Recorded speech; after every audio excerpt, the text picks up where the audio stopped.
The first time the police asked me for ID in my own driveway, I almost laughed, not because it was funny, but because sometimes life gets so ridiculous your brain just picks a weird way to survive it. There I was, keys in my hand, work boots still dusty, and two officers were looking at me like I might be trespassing at the house where my daughter's backpack was sitting by the front door. And through the front window, Sophia was staring at me with those big, scared eyes that no 16-year-old should ever have to wear twice in one lifetime. Across the street stood Patty Whitmore, arms folded, chin lifted, smiling like she finally found ending she wanted for our story. What she didn't know, what she couldn't know, was that 3 weeks later, she'd be the one being let out in front of the whole neighborhood, while people who used to fear her just stood there and watched. I'm Marcus Thompson, and when I moved to Willowbrook Estates, I honestly thought I was doing the one decent thing I had left to do as a father. 2 years after my wife Sarah died of cancer, I needed somewhere my daughter and I could breathe again. We'd spent too long in a cramped apartment near the hospital, too long with machines humming in the dark, too long pretending every new treatment might still be the one that saved her. After she was gone, that apartment didn't feel like home anymore. It felt like a waiting room where hope had already died and forgotten to leave. So when the insurance money finally came through, after all the paperwork and all the ugly little fights people make you go through even when you're grieving, I bought a house in a neighborhood that looked safe. Tree-lined streets, good schools, bikes and driveways. The kind of place where you tell yourself maybe your kid can start trusting the world again. Sophia took the upstairs bedroom because it sounded best when she played piano. That was the first good sign. After Sarah died, music was the only thing that still reached her. Sometimes I'd hear those soft notes drifting down the stairs and think, okay, maybe we're not healing yet, but maybe we've stopped bleeding. Then Patty showed up. You know the type, a woman with a clipboard, too much perfume, too much time, and the kind of confidence that only comes from having no real power but pretending otherwise. Patty was in her late 50s, recently divorced, always hovering around the clubhouse like it was a command center, and she was running national security out of suburban Georgia. The day our moving truck arrived, she walked over before I'd even gotten the first box out. Didn't say welcome. Didn't ask if we needed anything. Just started talking about parking rules, weekend noise, lawn standards, trash can visibility, all with that tight little smile people use when they enjoy making you uncomfortable. At first, I told myself every neighborhood has one. Keep your head down. Follow the real rules. Don't feed the crazy. Then the police came. Officer Martinez was decent about it. I'll give him that. He looked embarrassed before he even got out of the car. Somebody had reported a suspicious man attempting entry at my property. That suspicious man was me, sweaty and tired, unlocking my own front door after work. He took one look at my license, one look at Sophia in the window, and knew exactly what kind of call this was. He apologized before he left. I figured that would be the end of it. 2 days later, I found a bright orange violation notice under my windshield wiper saying I owed $200 because my truck extended 2 inches beyond acceptable driveway limits. 2 inches. I stood there reading it 3 times in the morning sun, diesel cooling on the hood, and I could smell Patty's perfume lingering in the air like she just finished planting evidence at a crime scene. The notice looked official, but something about it bothered me. I'm a construction engineer. Measurements mattered to me. People who throw numbers around to bully other people had better be ready for somebody to check the math. So I did. I called the HOA management company and requested an official survey. A licensed surveyor came out, measured the property, checked the boundaries, did everything by the book. My truck wasn't 2 inches over anything. It was 18 inches inside my line. When I took that paperwork to the HOA office, the clerk looked confused and told me they had no violation on file. None. And Patricia Whitmore had no authority to issue citations. That was the moment the whole thing changed. Because now this wasn't some annoying neighbor with control issues. This was fraud. I started talking to people casually. Nothing dramatic. Just little driveway conversations, mailbox chats, weekend run-ins. And one by one, neighbors started telling me their stories. A fake fine over a mailbox, a fake fine over a lawn ornament, a fake fine over a satellite dish that had already been approved. People had paid her because the papers looked real and they didn't want trouble. I went home, spread everything out on the dining room table, and started building a timeline. Sophia came downstairs while I was sorting papers and asked me, "Dad, why would somebody pretend to be in charge when they're not?" That question hit harder than she knew. I told her the truth. Sometimes people who feel powerless in their own lives get addicted to controlling other people. Doesn't make it right. Doesn't make it legal. It just makes them dangerous. A week later, Patty decided to go after the one thing that brought peace back into our house: Sophia's music.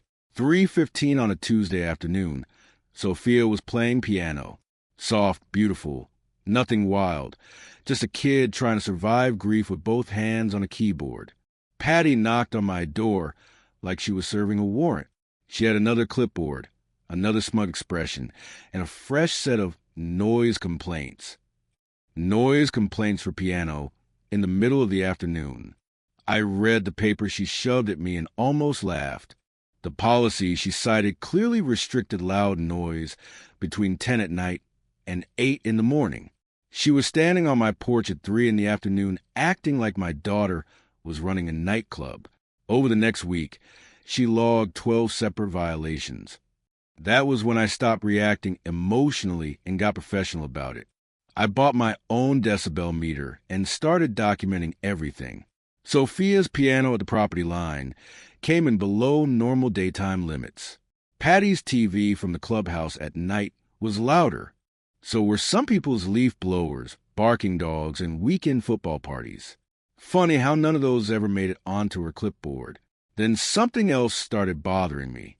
Patty was always at the clubhouse. Morning, night, odd hours. Lights on late. Grocery deliveries. Personal packages. The place didn't feel like an office anymore. It felt lived in. The Real turn came one night around 3 in the morning. I was in the kitchen fixing a dripping faucet because apparently grief, work, and neighborhood fraud still do not exempt you from home maintenance.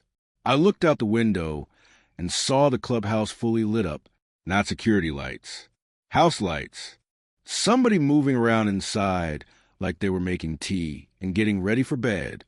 By the third night of seeing it, I stopped doubting myself. Patty was living in the clubhouse. Once I had that thought, everything else snapped into place fast. Public records showed her house had been foreclosed on. Divorce records showed she'd lost the property in the settlement.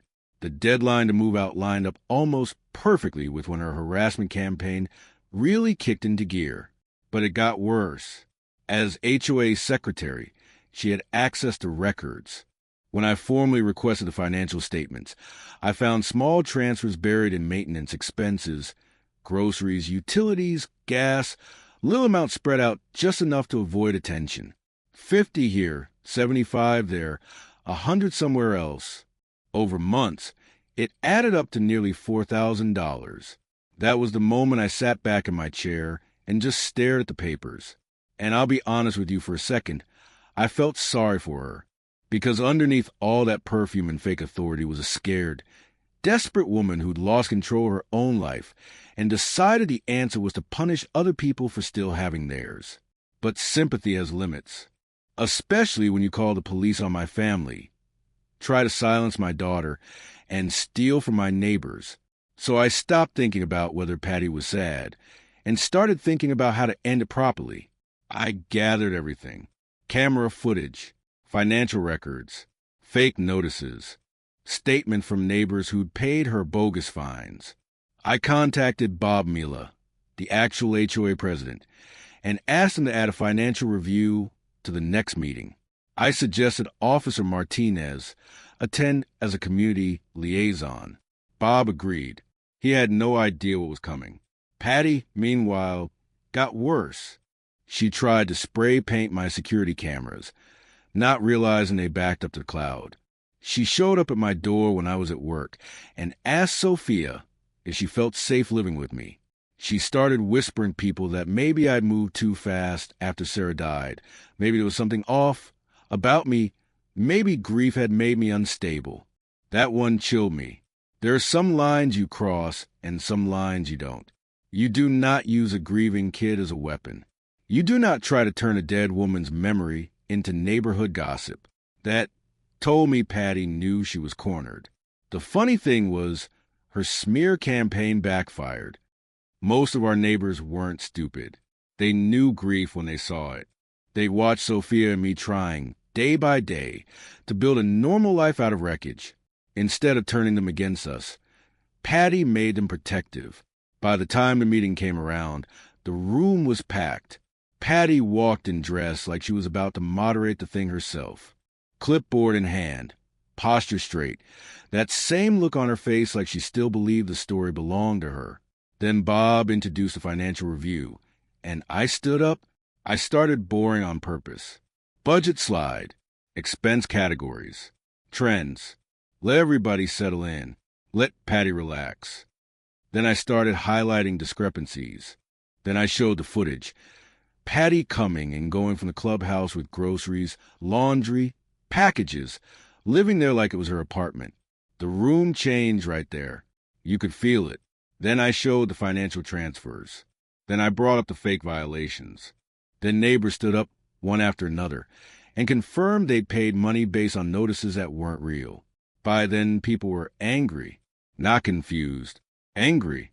And then Bob delivered the line Patty never saw coming. He said in front of everybody that she was removed from any HOA role effective immediately. Officer Martinez stood up. That was the first time Patty looked small.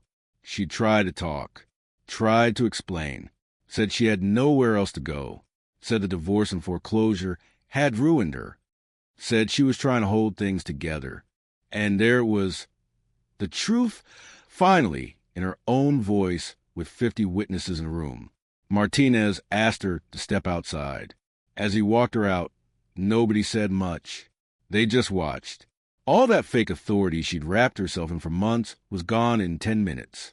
No clipboard, no perfume, no speeches. Just a woman in borrowed power finding out that fear only works until somebody checks the paperwork. 6 months later, she pled guilty to embezzlement and trespassing, probation, restitution, community service. She moved away. We haven't seen her since. The money was recovered, and the neighborhood did something I still think Sarah would have loved. Instead of just dumping it back into maintenance, we created a music scholarship in her name for neighborhood kids whose families couldn't afford lessons or instruments. Sophia became the first volunteer teacher. And now, every Wednesday night, our house fills up with piano notes, kids laughing, adults talking too loud in the kitchen, somebody always bringing food they didn't need to bring. The same kind of noise Patty tried to kill became the heartbeat of the whole block.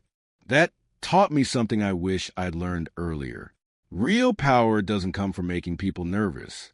It doesn't come from clipboards, rules, or the thrill of catching somebody 2 inches over an imaginary line.